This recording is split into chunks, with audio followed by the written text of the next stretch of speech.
What's up, Jones Bones? It's your girl, Unitedly Random, and today I am trying to get back on the pony, okay? Your girl has not been doing videos for her channel, which, you know, thankfully the channel has not started to suffer because I've been posting and creating videos weeks in advance, so now it's time to jump back on the pony. And I created a list last night, and I talked to myself about, like, I created a list of videos that I want to create from now on, but I also started writing, and I started talking to myself about the things that happened to me in my life, and I was like, oh Lord, that is a lot. So I was preparing for the next episode of Trauma Timeline. I know in the next episode of Trauma Timeline, I did want to go ahead and share new text messages, and I wanted to go ahead and what else I wanted to do? Make sure everything was clear and answer any questions that might have came up. Which I don't think any questions will come up, but I'm just going to clarify everything. Now, this episode has already come out. By the time you see this, this episode actually came out like I believe the last week of October. So go ahead and check that out if you haven't already. Now, let's get into washing my face. That's what we're doing. That's what we want to do. And that's it, okay? Give me a second. I got a lot of plans today. I have a lot of plans today.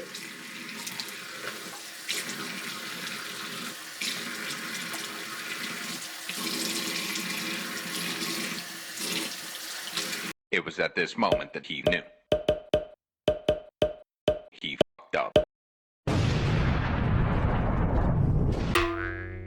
I'm coming back to say it again.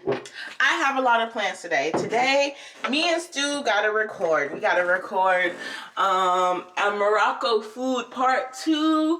We gotta record Monday's video. We're gonna do Chris Malo in. So this is just dating this video at this point. I'm just letting you guys know. Again, these videos are recorded in advance for my entertainment purposes. But we gotta work on that. And the thing I wanted to talk to you guys, I don't put it off today. I've angered people on the internet. Now, it's funny because I had people on the internet like, oh my goodness, you like redheads. And they really gathered behind that. They really supported the message. But now I've angered the internet by just speaking my truth, okay? So someone was like, oh my goodness, a woman coming up to me, oh, you're so handsome. And then he flipped it and he was like, finds out that they're Asian fetishizers, right? And so I responded under the comments like in my head, yeah, well, I spoke it out, but I was like, yellow fever was something that I went through when I was younger, so I am sorry. For me, it was trauma-based, right? Now, here's the problem with that. You cannot delete your messages after you create your message. Well, you can delete them, you can't edit them, okay? To clarify, you cannot edit your message after you write out your message, okay? The fever part wasn't there. So I recognize that some people just probably thought I was just like, yellow was the flavor of the month. No, yellow fever, I was referring to the entire saying, like yellow fever. I don't know any other saying that they use when talking about the sexualizing of Asian men and women. I know they call the sexualizing of white women snow bunnies and white horsing. In Korea, they call it black horsing. And also jungle fever is something that I've heard before, but I don't know too much of the sayings. But I'm like, when I was growing up and I was doing it, like it was known as yellow fever, right? And so I threw myself up under the bus. I was like, yeah, I did it. I'm sorry. And it was because of trauma. And I've spoken to you guys a little bit of what trauma that was. Give me a second. Let me rinse this off my face. So I guess I could just clarify to you guys if anyone's new. the reason that I had a period in which I sexualize, it's not gonna sound nice, okay? It's really not gonna sound too nice. But the reason that I had a period in which I sexualized Asian men and whatnot was because they were not the ones raping me or sexually assaulting me. In my town, there was a three-way split, okay? We had the Hispanics, we had the blacks, and then we had the Asians. And I don't know how to put it without like sounding too much. Now the Asians in my community were Vietnamese. A lot of them were Vietnamese. We didn't have any Korean people in my community and whatnot. So yeah, that's just giving the background. Now, the issues with my brother, he was a black person, always being sexualized by the elders in the community. Those were black men, okay? Black men will always shoot their shot with a young girl, okay? Well, with me, at least. And with Hispanic men, I didn't have any issues or any situation that came up with Hispanic men until my 9th grade year of high school, where I was in shop. So I was in construction class, shop class, you know, where they're building the buildings or teaching you how to build. I was the only girl in that class, and the group of Hispanics in that class would torment me. I mean, they would push me into the closet. There would be someone in there, they wouldn't let me out. They were always touching me. I even had a situation, and I've spoken about it before, I don't know on this channel, but I have talked about it on TikTok, where a guy walked by and slapped me with his thingy-thing. His thingy-thing, like the down below thingy-thing. And all the boys were like, they were laughing because it was funny. I don't know why it was funny, but yeah, this is a 14-year-old being slapped by a dude that's like 17, 18, like they're old enough to really not be in school anymore, being slapped by their thing. And everybody, all the males in that class thought it was funny, and it was a bunch of Hispanics and a couple of blacks. So it was like, you know, my community never really protected me. My community in anything, actually the males would actually bully me a lot, okay? And then I just smile it off and be like, ah, ha, ha, it doesn't bother me. But it does, and it creates a unspoken about bias, okay? And back then I was reading my manga, you know. Back then I was watching my not so much anime. I never was really deep into the anime, but I was watching my K-dramas, and I would see romance the K-drama way, okay? And I was just like, oh, sir, you know, I saw when growing up during that time where I couldn't see people, men of my color or whatnot, be attractive because of my trauma. K-dramas came in and they were like, Yoboseo. Oh wait, Yoboseo. That's Yoboseo. You know, they were giving what they were supposed to be giving, and it made it so with all of the Asians in my town, they were the quieter types. They were like we don't really deal with your kind. And you know what?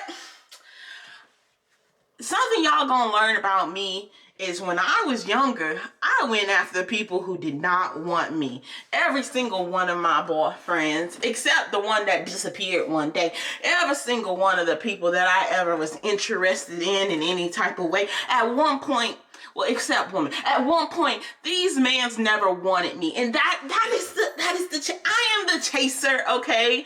It is unhealthy. But if a man comes after me, I will run away because they come after you and they're a little bit too forward, okay? I mean, a lot of bit too forward. The one time that I actually accepted men that have come forward and have tried to date me, that was one of those situations where we were supposed to be going to IHOP. He took me back to his place, started massaging my feet. This is the first date. Started massaging my feet, trying to offer me alcohol, even though he knew I was underage, and started sucking on my toes. And I had no way to get home because this was before Uber and Lyft and whatnot. I was stuck. stuck, okay? So, yeah, we not finna do that, you know? I don't like it if anyone starts talking to me a little bit too aggressively. I will ghost you, okay? You remind me too much of my trauma and I will just disappear. Don't talk to me too sexually. I will ghost you. You remind me too much of my trauma, I will disappear. So that is the girl you're dealing with. So I put myself out there, you know, and I thought that by putting myself out there, I was just saying, hey, trauma can cause this reaction. So it's not always just about the person. Like, I know that it doesn't feel nice to receive this thing. Trauma can cause, just like how, you know, people have a bad experience with a race and then they learn to hate that race. Well, I had a bad experience with a couple of races and I learned to pretty much really love the race that didn't do it to me. But that made some people quite mad. I had a couple people that were like, what kind of trauma causes you to like a race? And then someone responded, they were like, obviously mental retardation. And I'm just like, no, like, can we have an adult conversation about something that is real? I think that in these cases, some women do turn towards the others for what they didn't necessarily get from their community growing up. You know, if we really wanted to have that conversation, there's a group. That's not, I'm just over here objectifying the Korean men for no reason. It's more so I'm over here looking at Korean men because in the things that I watch and the ones that are around me, they are more sensitive. They are not aggressive in that way. And I mean aggressive in the toxic masculinity, sexual prowess way, okay? There's a level of decorum from certain situations. Like, they're more shy, okay? And I'm not, okay, so this is really hard because I'm not saying that Asian men are just shy in general. That's not the case. I'm saying that in the cases that these situations were coming up, the Asian men that I was going after were always the nerdy types, okay? The smart ones. I like, and also that just goes across the type of men that I like. I like the nerdy ones. I like the smart ones. I like the ones that are either mathematicians, they're little scientists, they like gaming, they like anime, I like the ones like that, okay? And it's just when we were younger, growing up, nerdy boys were more common in the Asian community. They also weren't the type to really talk to the girls. They kind of stuck to themselves. And I liked, as I said earlier, men who did not want me, okay? So, men that wouldn't even look at me like, oh my gosh, sir, how do I get you to notice my presence? Because, wow, your presence is greatly affecting me. I know women that are like, I'm going to marry this really famous person, or I'm just going to marry a Korean person because they're better.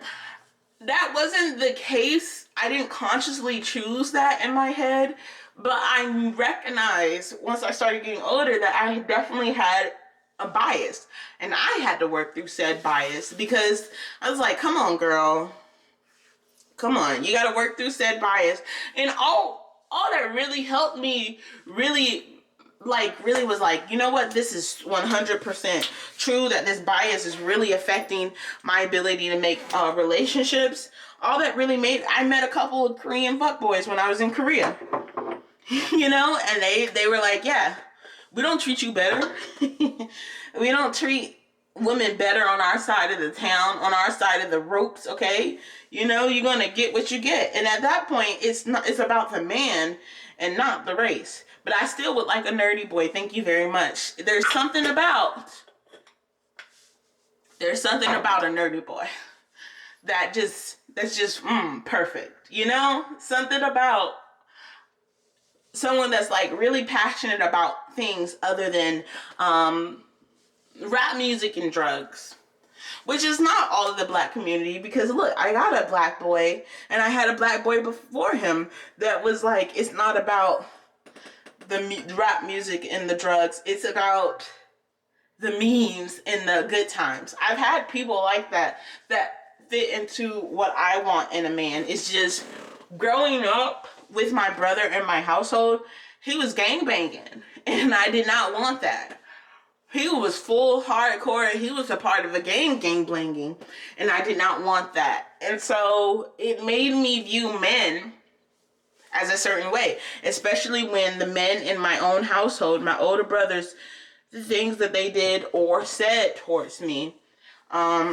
So it's the reality, and I tried to point it out. There's something there, you know. It's not always just you're not human and I'm choosing you. Sometimes it's trauma-based choice. So my trauma-based choosing, being open about it, because I think the guy was making a joke about how he has often been in situations where a girl's like, you're so handsome, and then they turn out to be an Asian fetishizer. I wonder, because when we talk about fetishization, I wonder what it is. I truly do wonder, how is it fetishization? Because I would consider myself back then having yellow fever because your girl would peep the Asian boys. I joined the Chinese New Year thing just so I could be around the boys, okay? You know, I joined AWA just so I could be around the boys.